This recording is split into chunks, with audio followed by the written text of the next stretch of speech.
បាទសួស្តីបងប្អូនទាំងអស់គ្នាបាទថ្ងៃនេះគឺតនេខ្ញុំមកថតមេផើមចែកជូនបងប្អូនទស្សនាលេងបងប្អូនហើយបាទនេះ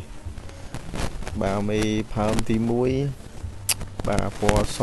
លាយបតក់សក់ប្រៃបតក់តាមតិចតាមខ្នងតិចបាទស្អាតណាស់មេនេះ2គីឡូជាងហើយបាទវាប្រផេះបាទតែមួយទេការខ្ញុំបង្កើតដំបូងហ្នឹងបាទមេ3ហ្នឹង3 4នេះបាទតែមួយទេឥឡូវទៅមានបាទថ្មីមួយទៀតបាទអញ្ចឹងមេមួយនេះផើមដែរបាទពណ៌ទឹកក្រូចទឹកសក់លាយសបាទមេនេះ2គីឡូតូចជាងមីមិញបន្តិចបាទផើមដែរ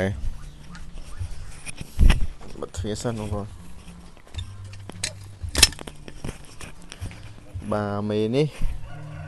សុទ្ធតែមេផើមហើយបាទមេនេះពណ៌សសុទ្ធបាទប្រផេះបាទមេនេះក៏2គីឡូជាងដែរបាទអញ្ចឹង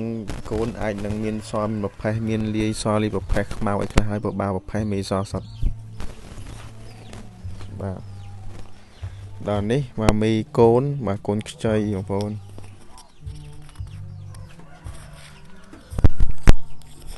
បាទនេះ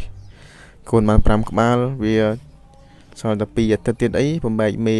លក់ចេញបានហើយបងប្អូននេះមេសសុទ្ធបាទប្រផេះឲ្យកូនមកប្រផេះផងប្រផេះលីសខ្មៅលីសបាទអញ្ចឹងខ្ញុំមានតែប៉ុណ្្នឹងទេបងប្អូនហើយមេនេះវា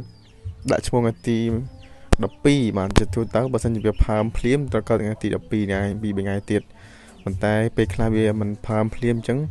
អាចខ្ទង់មួយអាទិត្យអីទៀតហ្នឹងបានវាកើតតែមើលជាក់ស្ដែងបងប្អូនគ្នាបាទ